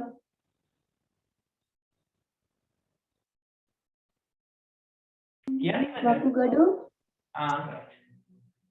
වකුගඩු වකුගඩු තමයි මේවා මුත්‍ර හදලා පිට කරන අපි මේ බයිස්සා ඉන්ද්‍රිය ගැන පන්ති දින ඉගෙන ගන්නනේ පිට කරන්නේ නේද අපි ඉගෙන තියෙනවනේ පිට කරන්නේ එතකොට මුත්‍ර සෑදෙන්නේ වකුගඩු තුල හරිද එතකොට දැන් මේ අපේ ශරීරයේ බහිස්රාවී ද්‍රව්‍ය ප්‍රධාන වශයෙන් තියෙනවා තුනක්. එකක් තමයි ප්‍රස්වාස වාතය. ප්‍රස්වාස වාතය පෙනහළු මගින් තමයි ප්‍රස්වාස වාතය පිට කරන්නේ. ඒ කියන්නේ පෙනහළු මගින් වායු හුවමාරුව සිදු කරනවා. ඉතින්දී එකක් තමයි අවශ්‍ය කරන ඔක්සිජන් වායුව අවශෝෂණය කිරීම. අනිත් එක තමයි බහිස්රාවී ද්‍රව්‍යයක් ලෙස ජලය හා කාබන් ඩයොක්සයිඩ් පිට කිරීම. දෙවෙනි එක තමයි අපේ සම මගින් කරනවා ජලය හා ලවණ වර්ග පිට කිරීම. ඊළඟට වකුගඩු මගින් වුක්ක මගින් මුත්‍ර සාදනවා. මුත්‍ර ඔස්සේ ජලය යූරියා ලවණ වර්ග පිට කිරීම සිදු කරනවා. මේ අපේ එතකොට මිනිසාගේ බහිස්රාවී ද්‍රව්‍ය තුනයි. එකක් තමයි ප්‍රස්වාස වාතය. දෙවෙනි එක දහදිය. තුන්වෙනි එක මුත්‍ර. ඔන්න අපේ තියෙන බහිස්රාවී ද්‍රව්‍ය තුනයි. මල කියන එක අරගෙන නෑ දැක්කනේ මම ඉස්සර කිව්වා මල කියන එක ගන්න. එතකොට ශාකවලක් තියෙනවානේ බහිස්රාවී ද්‍රව්‍ය. මට කියන්නකො ශාකවල තියෙන බහිස්රාවී ද්‍රව්‍ය ටික. ශාකවල බහිස්රාවී ද්‍රව්‍ය මොනවද? කාබන් ඩයොක්සයිඩ් ශාකවල බහිස්රාවී ද්‍රව්‍ය කියන්නේ ඔක්සිජන් ඔව් ඔක්සිජන් බහිස්රාවී ද්‍රව්‍යයක් කියන්නේ මොන අවස්ථාවේදීද? හිරුවෙලිය ඇති අවස්ථාව. හිරුවෙලිය ඇති අවස්ථාවේ නෙමෙයි ඒක කියන්නේ ප්‍රභා සංශ්ලේෂණය කරන එක. ප්‍රභා සංශ්ලේෂණයේදී දන්නවරනේ මෙන්න ප්‍රභා සංශ්ලේෂණයේදී එන්නේ මොනවාද කාබන් ඩයොක්සයිඩ් ධන ජලය ඊතලයක් හැදෙනවා ග්ලූකෝස් C6යි H12යි O6 අතුරු ඵලයක් විදිහට O2. එතකොට මෙන්න මෙතන මේ ප්‍රභා සංශ්ලේෂණයේදී ග්ලූකෝස් හැදිලා අතුරු ඵලය කියන අපද්‍රව්‍යයක් ලෙස ඔක්සිජන් පිට කරනවා දැක්කද? ප්‍රභා සංශ්ලේෂණය කියන ක්‍රියාවලියේදී ඔක්සිජන් කියන්නේ බහිස්රාවී ද්‍රව්‍යයක්. එතකොට ශාක කියන්නේ ජීවියෙක්. ඕනෑම ජීවියෙක් ශ්වසනය කරනවා. ශ්වසනය කරද්දී කාබන් ඩයොක්සයිඩ් හා ජලය පිට කරනවා. එහෙනම් ශාක ප්‍රභා සංශ්ලේෂණ ක්‍රියාවලිය කියන එක වෙනම කතාවක්. ඊට අමතරව සියලුම ශාක ශ්වසනය කරනවා. ශ්වසනය කරද්දී මිනිසුන් වගේම තමයි සතුන් වගේම තමයි ශාකත් කාබන් ඩයොක්සයිඩ් වායු පිට කරනවා ශ්වසනයේ. දැන් රැයට කාබන් ඩයොක්සයිඩ් පිට කරනවා කියලා කියන්නේ ඕකනේ. ශාක රැයට කාබන් ඩයොක්සයිඩ් පිට කරනවා දවල්ට ඔක්සිජන් පිට කරනවා කියලා කියනවනේ. ඒක මෙහෙමයි. ශාක කියන එක ශාකයේ ඉපදුන දාසිට මියනතුරුම කාබන් ඩයොක්සයිඩ් පිට කරනවා. ශාක කියන එක උපන් දාසිට ශාකයේ මියනතුරුම කාබන් ඩයොක්සයිඩ් පිට කරනවා. ඔක්සිජන් අවශෝෂණය කරනවා, ශ්වසනය කරනවා, කාබන් ඩයොක්සයිඩ් හා ජල වාෂ්ප පිට කරනවා. ඒක නොකඩවා සිදු වෙන දෙයක්. හැබැයි දිවා කාලයේදී ශාක කාබන් ඩයොක්සයිඩ් අවශෝෂණය කරලා ග්ලූකෝස් හදලා ඔක්සිජන් පිට කරනවා. හරි? එතකොට මෙහෙම දෙයක් වෙනවා. අර දිවා කාලයේදී මේක අමතරව සිදුවීමක්. දිවා කාලයේදී මේ වෙන සිදුවීමේදී මොකද කරන්නේ? ශාක ශ්වසනයේදී කාබන් ඩයොක්සයිඩ් පිට කරාට ශාක ශ්වසනයේදී පිට කරන කාබන් ඩයොක්සයිඩ් මෙයා ප්‍රභා සංශ්ලේෂණයට අවශෝෂණය කරනවා. එතකොට මොකද වෙන්නේ? ශාකයේ කාබන් ඩයොක්සයිඩ් පිට කරන්න කලින් ප්‍රභා සංශ්ලේෂණයට ඒටිය ගන්න මේ දිහා අපිට ඕනේ මොකද? එතකොට දවල් කාලයේදී කාබන් ඩයොක්සයිඩ් පිට වෙනවා පේන්නේ නැහැ. පිට වෙන්නේ නැහැ. ඇයි? ප්‍රභා සංශ්ලේෂණ ක්‍රියාවලියට ඒක එළියට යන්න කලින් ඇතුළේ මෙයා ගන්නවා. ඊට අමතරව පිටිනුත් ගන්නවා. ශාකයේ විසින් පිට කරන කාබන් ඩයොක්සයිඩ් එක හැමම ගන්නවා වායු වලට මෙහාට ගන්නවා. එතකොට පිටින් බලන කෙනාට පේන්නේ දවල් කාලේදී කාබන් ඩයොක්සයිඩ් පිට වෙන්නේ නැහැ. කාබන් ඩයොක්සයිඩ් පිට වෙන්නේ නැහැ. කාබන් ඩයොක්සයිඩ් උරා ගන්නවා විතරයි. හැබැයි ඔක්සිජන් පිට වෙනවා. රාත්‍රී කාලේදී මොකද වෙන්නේ? මේ කාබන් ඩයොක්සයිඩ් අවශෝෂණය කරන ක්‍රියාවලිය කියන්නේ ප්‍රභා සංශ්ලේෂණය නතර වෙනවනේ. නතර වුණාට පස්සේ රාත්‍රී කාලේදී අර හැදෙන ශ්වසනයේදී හැදෙන කාබන් ඩයොක්සයිඩ් පිට වෙනවා. ඉතින් පිටින් බලන් ඉන්න කෙනාට හිතෙන්නේ අර රැයට පිට වෙනවා හරි. ඉතින් සාමාන්‍යයෙන් පිටින් බලන කෙනාට හිතෙන්නේ දිවා කාලයේදී ඔක්සිජන් පිට කරනවා රැයට කාබන් ඩයොක්සයිඩ් පිට කරනවා. හරි. ඔය ඇත්තම ක්‍රියාවලිය තමයි මෙයා නොකඩවා කාබන් ඩයොක්සයිඩ් පිට කරනවා. නමුත් දිවා කාලයේදී ප්‍රභා සංශ්ලේෂණය සිදු වෙන නිසා කාබන් ඩයොක්සයිඩ් පිටවීම කියන එක අපිට පේන්නේ කාබන් ඩයොක්සයිඩ් උරාගෙන ඔක්සිජන් පිට කරන එක විතරයි. හරිද? එතකොට ප්‍රභා සංශ්ලේෂණයේදී පිට වෙන ඔක්සිජන් කියන එකත් ශාකවල සිදු වෙන බහිස්රාවී ක්‍රියාවලිය.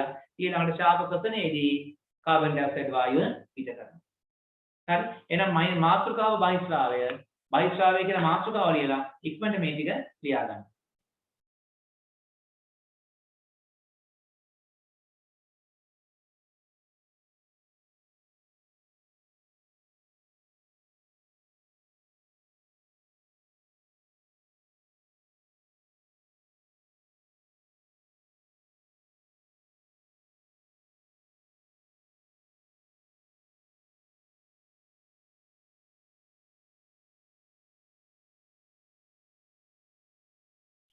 හරි.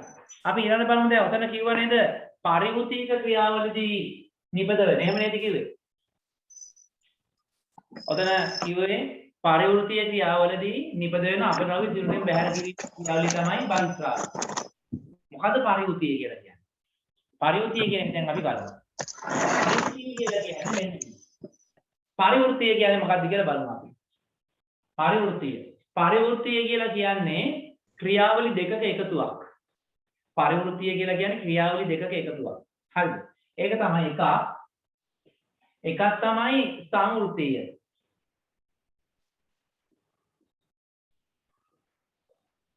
සංවෘතිය. හරි? අනිත් එක තමයි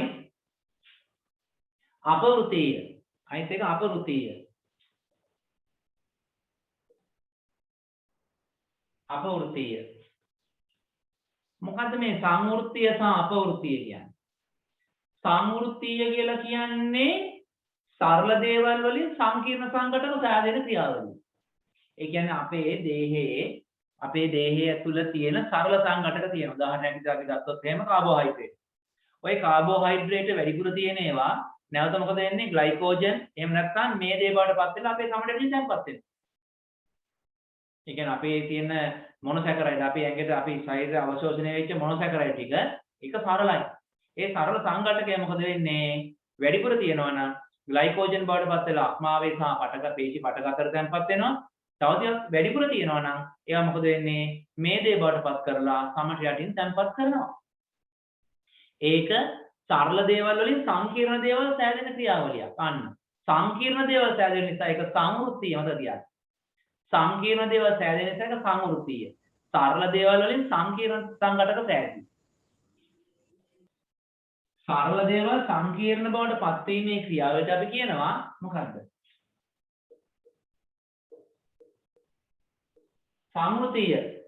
සංවෘතිය කියලා කියනවා. අපවෘතිය කියන්නේ උදාහරණ පැත්ත. ඒකෙදි මොකද්ද වෙන්නේ? ඒකෙදි වෙන්නේ සංකීර්ණ දේවල් සංකීර්ණ සංඝටක වලින්. හරිද?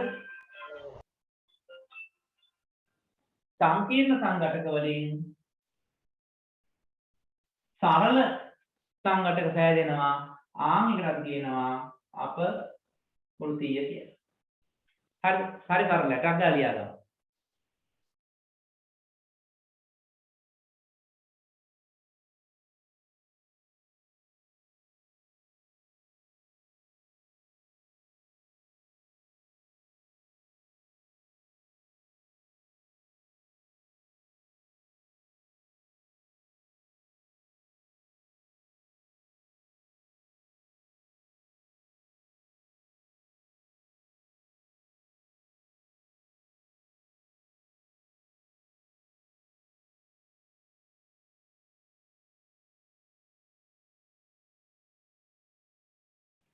එතකොට මතක තියාගන්න මේ සංවෘත්තීය ක්‍රියාවලදී ශක්තිය ගබඩා වෙනවා.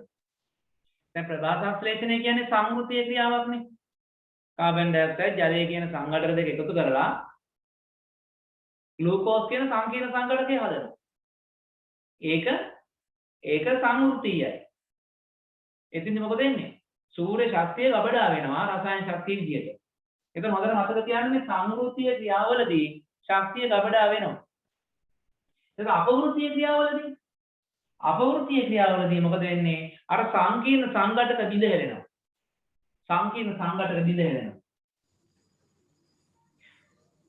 දැන් ගත්තොත් එහෙම අපේ සෛල තුළ සිදෙන ශ්වසනය, සෛලීය ශ්වසනය. මේ මොනවද? ග්ලූකෝස් C6යි H12යි O6යි.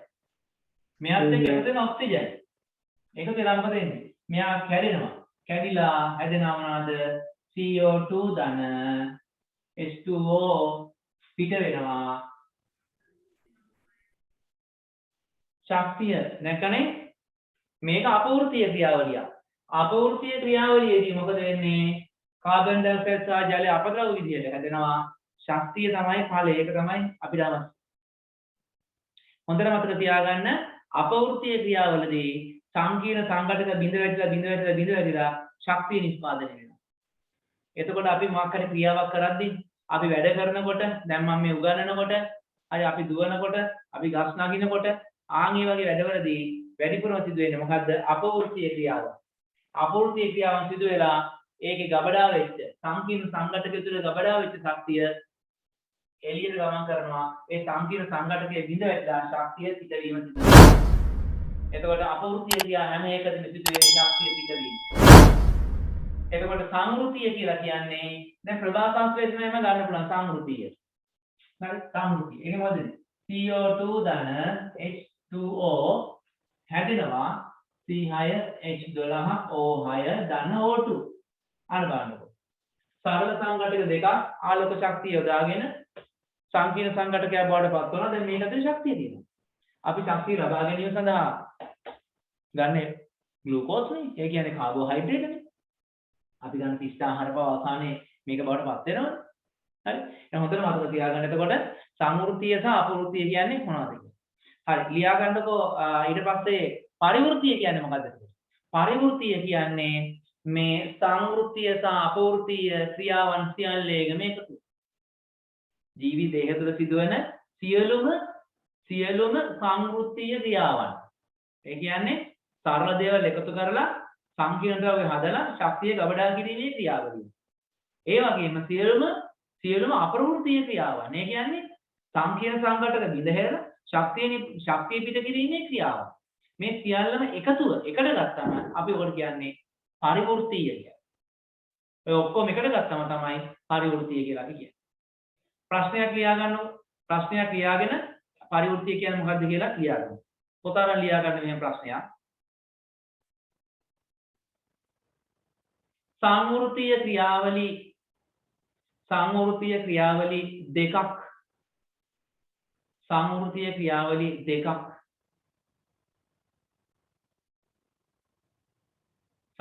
ක්‍රියාවලි දෙකක්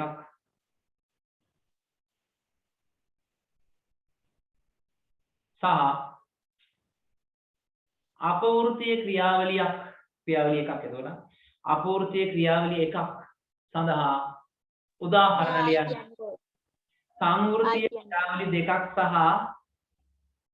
සංවෘත්තීය ක්‍රියාවලි දෙකක් සහ අපවෘත්තීය ක්‍රියාවලියක් සඳහා උදාහරණ ලියන්න. අපවෘත්තීය ක්‍රියාවලිය සඳහා උදාහරණ ලියන්න.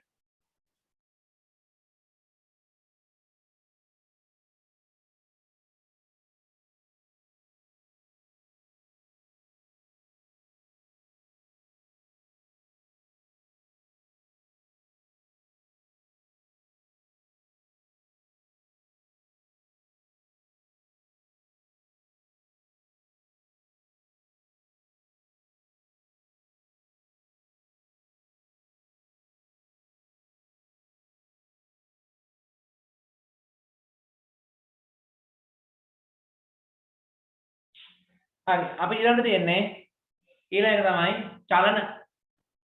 ඊළඟ තමයි චලන. ජීවීන්ගේ ලාක්ෂණික යටතේ 6 වෙනි මාතෘකාව තමයි චලන. චලනයක් කියලා කියන්නේ දැන් අපි චලනයක් ඔයාලා චලනයක් සිදු කරනවාද? ඔයාලා චලනයක් සිදු කරනවාද? ඔයාලා දේහේ චලනයක් සිදු කරනවාද? මම නම් චලනයක් සිදු කරනවා. මේ දරුවෝ චලනයක් සිදු කරනවා. අතපය හොලවනවා. ඔව්. දිනුන චලනයක් සිදු වෙනවා. ඇසිපිය හෙලනවා. ඇත්තට මොනවද මේ චලනයක් සිදු කරන්නේ? චලනයක් සිදු කරන්නේ විවිධ අවශ්‍යතා සඳහා. විවිධ අවශ්‍යතා සඳහා තමයි චලනයක් සිදු කරන්නේ. නේද? ආහාර සපය ගන්න, ආරක්ෂාව සඳහා නේද? ඊට පස්සේ තව තැනකට ගමන් කරන්න. ওই වගේ හේතු නිසා විවිධ අවශ්‍යතාවන් සපුරා ගැනීමට අපි චලනයක් සිදු කරනවා. දැන් ගසක් උස යනවා කියන එක චලනයක් විදිහට ගන්න පුළුවන්. ඇයි එයා ඉතින් මොකද්ද කරන්නේ? එයාට අවශ්‍ය කරන හිරිලි සපයා ගන්නවා. ගසක් ආලෝකයේ දෙතර හැරී වැඩෙනවා. මේ චලනය මොකද්ද? ඒක එයා ආලෝකයේ සපයා ගැනීම සඳහා සිදු කරන චලනයක්. හරිද? එයා ආලෝකයේ සපයා ගැනීම සඳහා සිදු කරන චලනයක්. ශාකයක මුල් ජලයේ දෙතර වැඩෙනවා. ජලය සපයා ගන්න. එතකොට විවිධ අවශ්‍යතා සපයා ගැනීම සඳහා ශාක සතුන් සුද්ධජීවී මේ සියලුම ජීවීන් චලනයක් සිදු කරනවා. හැබැයි මේකෙදී සතුන් විශේෂයි. ඇයි ඒ?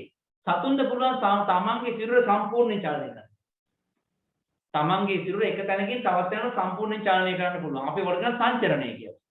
වල කියන සංචරණය.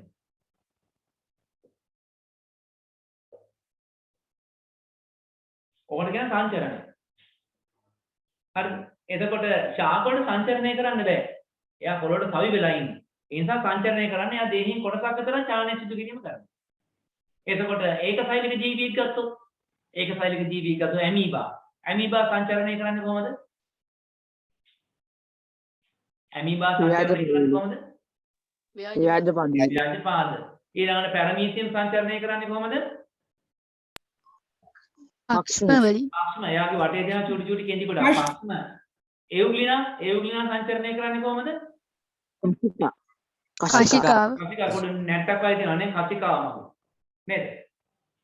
එතකොට ඒ විතරක් නෙමෙයි ජීවි උත්තේජකට ප්‍රතිචාර දක්වන්න චලනයක් සිදු කරනවා. දැන් නම කියලා කතා කරා. කංගල හැල්ල බලනවා. නම කියලා කතා කරන්නේ කංගල හැල්ල බලනවා. නේද? සත්තු යමක අත ගැටෙනකොට අත්ගල අත ඉවතට ගන්නවා. කුණු ගඳක් આવොත් අමුද දුර්ගන්ධයක් આવොත් නාහේ වහ ගන්නවා. නේද?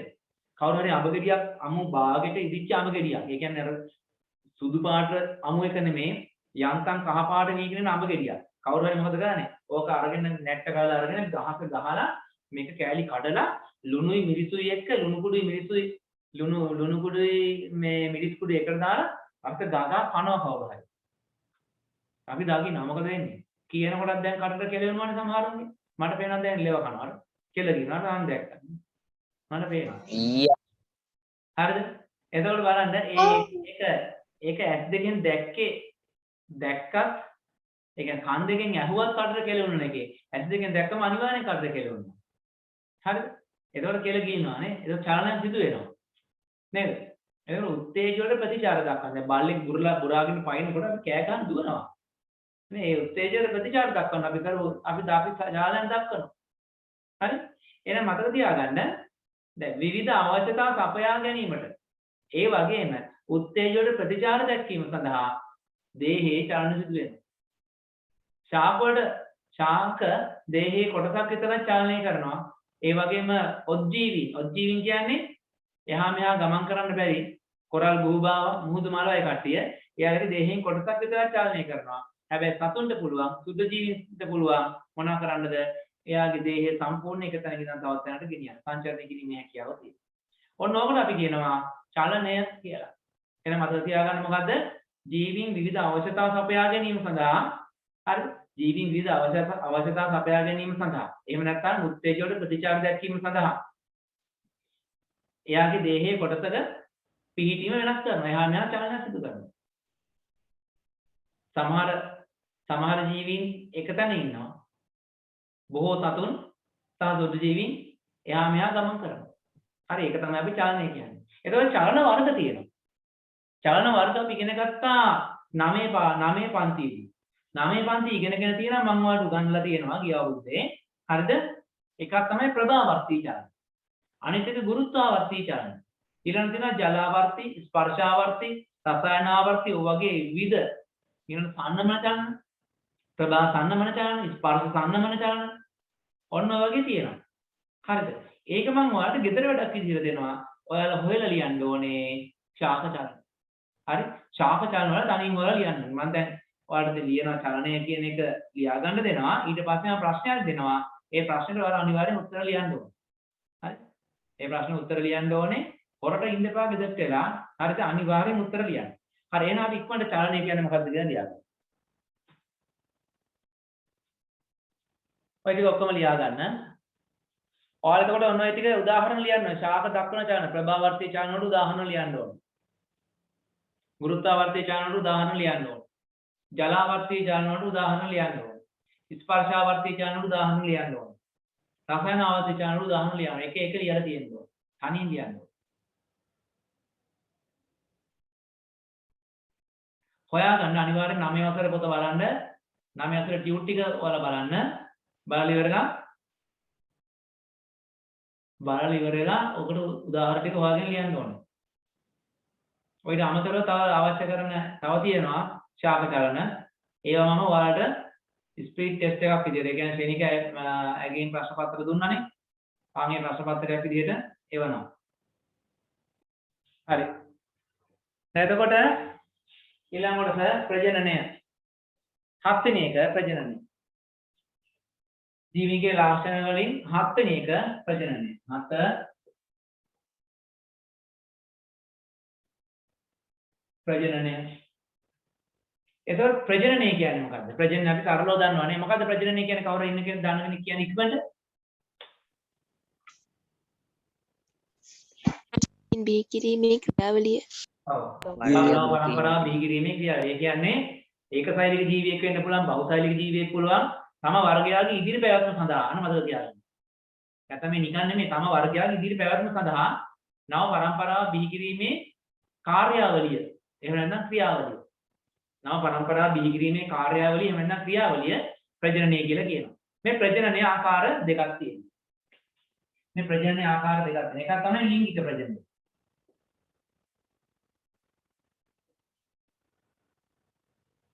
ලිංගික ප්‍රජනනය. අනිත් එක තමයි අලිංගික ප්‍රජනනය. මේ අලිංගික ප්‍රජනනයටම කියන තව නමක් තමයි මොකද්ද? වර්ධක ප්‍රජනනය කියලා කියනවා. අලිංගික ප්‍රජනනයට කියනවා වර්ධක ප්‍රජනනය කියලා කියනවා. එතකොට මොකද්ද මේ ලිංගික ප්‍රජනනය අලිංගික ප්‍රජනනයේ වෙනස? ලිංගික ප්‍රජනනයේදී හරිද ඉන්නවා ජීවීන් දෙකෙනෙක්. ජීවි කොටස් දෙකක් ඉන්නවා. ඒ කියන්නේ ඉන්නවා හරිද ගැහැණු සහ පිරිමි කියලා ජීවීන් දෙදෙනෙක් ඉන්නවා. ගැහැණු හදනවා ස්ත්‍රී ජන්මාන. ගැහැණු හදන ස්ත්‍රී ජන්මාන. පිරිමි හදනවා පුරුෂ ජන්මාන. එතකොට අලිංගික ප්‍රජනනයේදී ගැහැණු පිරිමි කියලා කොටස් දෙකක් නැහැ. ජන්මාණු නිෂ්පාදනය කිරීමක් නැහැ. මේ ජීවියාගේ දේහයේ තියෙන කොහේ හරි කොටසක් සමහරවිට මේ සතා දෙකට කැඩිලා සතු දෙන්නේ බවට පත් වෙන්න ඉන්න පුළුවන්. නේ? ඒතකොට එහෙම නැත්නම් මේ සතාගේ ඇඟේ තියෙන මොකක් හෝ කොටසක් මගින් අලුත් ජීවියෙක් බිහි වෙනවා. දැන් මෙතන බලන්නකෝ. දැන් අපි දන්නවා ගොඩාක් සත්තු ගැහැණු පිරිමි කියලා ಜಾති දෙකක් ඉන්නවා. ඒතකොට මේ දෙකවල එකට එකතු වෙලා තමයි ගැහැණු හදන ස්ත්‍රී ජන්මාන සහ පිරිමි හදන පුරුෂ ජන්මාන මේ දෙක එකට එකතු වෙලා හැදෙන යුක්තාණුව කියලා එකක්. මේක අපි කලින් ඉගෙන ගත්තා මතකනේ? මේක අපි මතකනේ මේ ශෛලීය සංවිධානයේ ඉගෙන ගත්තා. හරි? එතකොට අන්න ඒ විදිහට මේක තමයි අපි කියන්නේ ලිංගික ප්‍රජනනය. ලිංගික ප්‍රජනනය ශාකත් සිදු කරනවා. දැන් ශාකයක ගෙඩියක් හැදිලා ඒකෙන් බීජයක් හැදෙනවා කියන්නේ. ඒකත් ලිංගික ප්‍රජනනය. එතන මොකද වෙන්නේ? ඒකේ ශාකයේ පරාග කියන්නේ පුරුෂ ජන්මාන. ශාකයේ පුෂ්පයේ ඇතුලේ තියෙන ඩිම්බ කියන්නේ ස්ත්‍රී ජන්මාන. ඒ දෙක එකට එකතු වෙනවා. එකතු වෙලා මොකද වෙන්නේ? එයා ඩිම්බේ බීජයක් බවටපත් වෙනවා. මොකද ඩිම්බ කෝෂයේ ඵලය බවටපත් වෙනවා. එහෙම නෙවෙයි. එතකොට ගෙඩියක් හැදෙනවා. අඹ ගහගෙන අඹ ගෙඩිය තමයි sorry. අඹ ගහක නම් අඹ ගෙඩිය තමයි ඩිම්බ කෝෂය. එතකොට අඹ ගෙඩියට තියෙන අඹ ඇටේ තමයි ඩිම්බය. එතකොට ඒක අඹ ඇටය ඒක ඇටයක් බවට පත් උනේ ඒ අඹ මල් වල තියෙන පරාග එයාගේ කලංක මත තැම්පත් වෙලා පරාගණය වෙච්ච නිසා. එතකොට එතන පුරුෂ ජන්මාණු සහ ස්ත්‍රී ජන්මාණු කියන දෙක ශාකය තුල හැදිලා එකතු වීම සිදු වෙනවා. හැබැයි ඔයාලා බලන්න ඔයාලා ගෙදර තියෙනවා වද අතු. වද ගහේ වද ගස්වල වද අතු. වද අත්තක් කපලා හිටෙවම අලුතෙන් වද පැලයක් හැදෙනවා. එතෙන්දී පරාග සහ ඩිම්බ කියලා දෙයක් හැදුනද? වද ගහක වද අත්තක් කපලා හිටවනවා. ඊළඟට අපි ඔය දැන් රතුළුන් නම් ගෙඩි හිටවන චූටි අලේ වගේ කියනවා ඒ පැල වෙලා හැදෙනවා. නේ ඔයාලා ඕන තරම් වැටවල වලට අර නාංචි කියලා කියන්නේ නියම නම ගිලිසීඩියා. ඒ ගිලිසීඩියා අතු හිටවනවා. ඒ අතු හිටවම ඒවා පැල වෙනවා. නේ වැටවල වලට කරන්නේ නෙමෙයි. ඔය ගම්මිරිස් වලට හිටවන දැන් ගම්මිරිස් දඬු කපලා හිටවනවා. ඒවා එතනදි මොකද වෙන්නේ? ඒ ශාකයේ කොටසක් මගින් අතු කෑල්ලක් මගින් පැලෙනවා. අක්කමාන පත්‍ර මගින් පැලෙනවා. එතකොට බිගෝනියා ඊට පස්සේ පෙපරෝමියා ඊට පස්සේ ගාවුණා තියෙන කෝමාරිකා ඊළඟට අක්කපාන කලින් කිව්වා ඊළඟට නිල්මානෙල් ආන්නේ වගේ තමයි යන්නේ වගේ දේවල්. ඒවා පත්‍ර මගින් පැලවෙනවා. පත්‍රයෙන් පුළුවන් පැලයක් හදාගන්න. එතෙන්දි මොකද එතෙන්දි පරාගසා ඩිම්බ කියලා දෙයක් එකතු වෙන්නේ. ඒ ශාකයේම කොටසක් මගින් නව පැලයක් ඇති වෙනවා. ඒකට කියන්නේ අලිංගික ප්‍රජනනය. ඒක අලිංගික ප්‍රජනනය. සමහර පණු වර්ග ඉන්නවා. දැන් ප්ලැනේරියා කියලා පණුවෙක් ඉන්නවා. ප්ලැනේරියා කියන පණුවා කෑලි කෑලි වලට කැපුවොත් එමේ කෑලි පහකට කැපුවොත් පණුව පස් දෙන්නේ බවටපත් වෙනවා. එයාට පුළුවන් අලිංගික ප්‍රජනනය සිදු කරන්න. ඒකට එයාට ගැහණු පිරිමි කියලා සත්තු දෙකොල්ලක් ඕන වෙන්නේ නැහැ. එතකොට බැක්ටීරියා වර්ග ඊට පස්සේ දිලීර වර්ග ඒ ඔක්කොම අලිංගික ප්‍රජනනය සිදු කරන්නේ. දැන් පැරමීසියම් උනත් පැරමීසියම් ඊළඟට අපි ගත්තොත් ඇමීබා එයාලා මොකද වෙන්නේ? ටික කාලයක් ගිහලා දෙකට කැඩලා සත්තු දෙන්නේ බවටපත් වෙනවා. ඒවා අලිංගික ප්‍රජනන කරනවා. එහෙනම් ප්‍රජනනයේ ආකාර දෙකයි. එකක් ලිංගික ප්‍රජනනය. එතෙන්දී ස්ත්‍රී සහ පුරුෂ කියලා කාණ්ඩ දෙකක් ඉන්නවා. ස්ත්‍රී ජන්මාණු සහ පුරුෂ ජන්මාණු කියලා ජන්මාණු හැදෙනවා. ඒවා හැදෙන්නේ මත ආය ආපස්සට ගියොත් එන අනූන මේ ඌනන විභාජනයෙන් ද්විගුණ සෛල බෙදිලා ඒක ගුණ සෛල බවට පත් වෙලා ගැහණුන්ගේ නම් ස්ත්‍රී ජන්මාණු පිරිමින්ගේ නම් පුරුෂ ජන්මාණු හැදෙනවා. ඒව එකතු වෙලා නැවත ද්විගුණ සෛලයක් හැදලා යුක්තාණුවක් හැදලා නව ජීවියෙක් බිහි වෙන එක තමයි ලිංගික ප්‍රජනනය කියන්නේ. එහෙම නැතුව අතු කෑල්ලකින් මුල් කෑල්ලකින් අලයකින් පත්‍රයකින් හරිද? එහෙම නැත්නම් යාගේ ශරීරයේ දෙකඩ වෙලා නේ දෙක ඒ කියන්නේ ශරීරයේ ඛණ්ඩණය වෙලා ආන්නේම නව ජීවින් බිහි වෙනවා නම් ඒකට කියනවා අලිංගික ප්‍රජනනය. එහෙම නැත්නම් වර්ධක ප්‍රජනනය කියලා අපි කියනවා.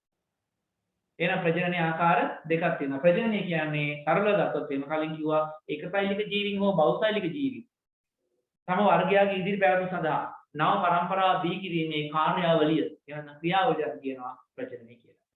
right. තේරිච්ච නැතිව තියෙනවා නම් අහන්න. ඒ අතර සටහන ඉක්මනට ලියා ගන්න.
අටයි වෙනතා ඊළඟ පාඩම ඉවර කරමු. හරි. දැන් ඊළඟ අපිට තියෙන්නේ ඊළඟ 8 වෙනි මාතෘකාව. හරි දැන් අපි මේ පාඩම ඉවර කරන්න ළඟයි. දැන් මට හිතෙනවා අපිට ගොඩක් දුරට පාඩම ඉවර කරන්න පුළුවන් මේ ලබන සතියේ. ලබන සතියේ පාඩම ඉවර කරලා ඊළඟට ගමනාචරණ ඒවා ටික පටන් ගන්න පුළුවන්. හරි. වර්ධනය හා විකසනය. වර්ධනය විකසනය. හරිද? වර්ධනය කියලා කියන්නේ ප්‍රමාණය විශාල වීම. මේ ඒකසෛලික ජීවියෙකු නම් ඒකසෛලික ජීවියෙක් නම් මොකද වෙන්නේ?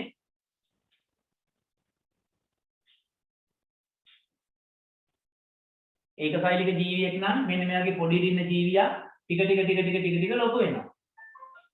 ඔව් ටික ලොකු වෙනවා. ඕක තමයි වර්ධනය. හරිද? හැබැයි මේ වර්ධනය කියන එක ප්‍රත්‍යාවර්ත නොවන විදිහට වෙන්නත් ඕනේ. ප්‍රත්‍යාවර්ත නොවන විදිහට කියන්නේ මම කලින් කියලා දෙන්නම්. විකසනය කියලා කියන්නේ සෛල විශේෂණය වීම. ඒ කියන්නේ වෙනත් සෛල වලට සෑදෙන්න පටන් ගන්නවා. උදාහරණයක් විදිහට අපි ගමු ලදරුවෙක් කියන්නේ කලලයක් හැදෙනවා. මවගේ ගර්භාෂය තුළ යුක්තාණුවක් හැදෙන. ඒ කියන්නේ තනි සෛලයක් හැදෙනවා. ශුක්‍රාණුවක් සහ ඩිම්බයක් එකතු වෙලා එක තනි සෛලයක් හැදෙනවා යුක්තාණු. ඒක දැන් මොකද වෙන්නේ? ඒක ටික සෛල ලොකු වෙලා අන්න ඒක වර්ධනය වුණා. ඊට පස්සේ සෛල දෙකක් හැදෙනවා. සෛල දෙකයි. ඒක ආයෙ වර්ධනය වුණා. ආයෙ සෛල දෙක ආයෙ දෙක වෙනවා 4යි. ටිකට වර්ධනය වුණා. ආයෙ වෙනවා 8යි. ඔහොම ටික සෛල ගන්න වැඩි වීගෙන යනවා. ඔහොම වැඩි වීගෙන ගිහිල්ලා මොකද වෙන්නේ? කාලයක් යනකොට දැන් ඔක්කොම එක જાති සෛල. ඕවයින් කොටසක් අස්ථි බවට පත් වෙනවා. අස්ථි සෛල බවට පත් වෙනවා. තව කොටසක් පේශි සෛල බවට පත් වෙනවා.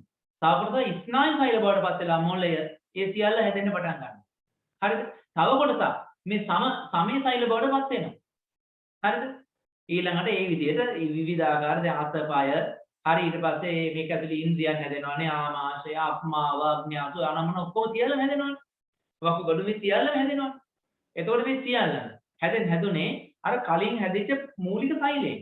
හැබැයි දැන් මේ මූලික සෛල නෑ වෙනත් සෛල වර්ග බවට පත් වෙනවා. අන්න ඒක තමයි විකසනය.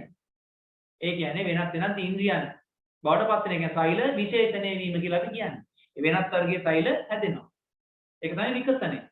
වර්ධනය කියලා කියන්නේ මොකද්ද? ටික වැඩි වීම. දැන් චූටි ළමයි පොඩි ළමයි ටික උස යනවා. ඒක තමයි වර්ධනය. හරි. දැන් ඔයාලා ටික උස යනවා. දැන් ඔයාලා තාම අවුරුදු 15යි. තව අවුරුදු 5ක් විතර අර උසයයි. අවුරුදු 18 21 වගේ වෙනනම් ඔයාලා උස යනවා. ඒක වර්ධනය. උස යනවා මහත් වෙනවා. ඒක වර්ධනය. හරි. දැන් අපි හිතමු මෙහෙම එකක්. දැන් කවුරු හරි හොඳට මහතර ඉන්න ළමයෙක් ඉන්නවා. හොඳ මහත ළමයෙක්. මෙයාට මොකක් හෝ රෝගයක් හැදෙනවා. වෛරස් උනක් හරි මොකක් හරි හැදිලා සතියක් විතර ඉස්පිතාලෙන් නතර වෙලා ගෙදර එනකොට මෙයා කෙට්ටු වෙලා. හරි. මහතර ඉන්න කෙනා මෙන්න මේ මහතර ඉන්නවා ළමයෙක්. හරි. මහතර ඉන්න ළමයෙක් නේ. හරි. මහතර ඉන්න ළමයෙක්. හරි. මහතර ඉන්න ළමයෙක් ඉන්නවා මෙයන. හරිද? මෙයා මේ මොකද්ද මේක මෙතෙන් අදාළ නැහැ. හරි? මෙයා අසනීප වෙලා හරිද? අසනීප වෙලා ටික දවසක් ගියාට පස්සේ මොකද වෙන්නේ? මෙයා මේ වගේ වෙලා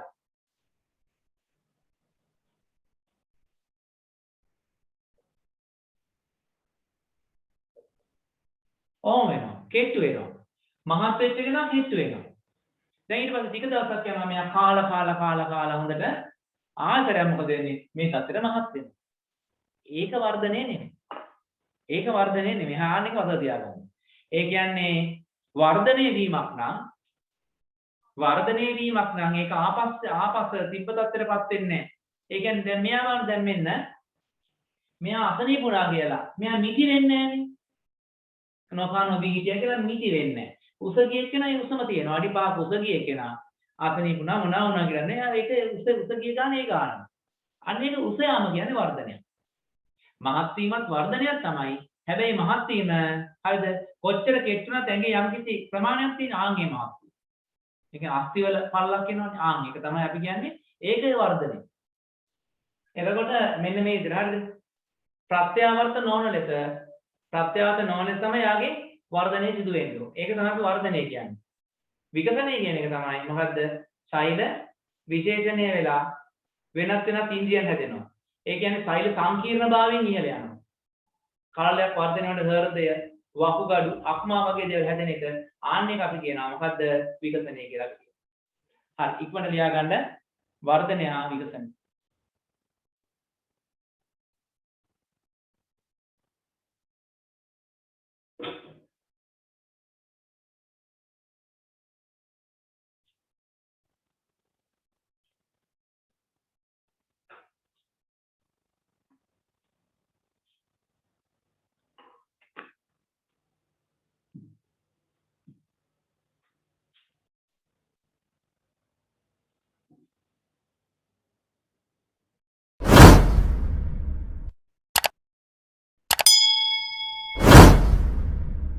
එහෙනම් අද අපි වර්ධනය හා විකසනය කියන තැනට එනකම් පාඩම අවසන් කරා. අපිට මෙතනින් එහා තව පොඩි කොටසක් තියෙන්නේ. අපිට ලබන සතියේ පුළුවන් වෙයි මේ පාඩම සහ ඊට පස්සේ තියෙන බල සමතුලිතතාව කියන පාඩම කියන දෙකම අපිට අවසන් කරන්න පුළුවන්. එහෙනම් අපි අදට පන්තිය නතර කරනවා. හැමෝටම සුබ රාත්‍රියක්. අයබෝවන්. I want good night, sir.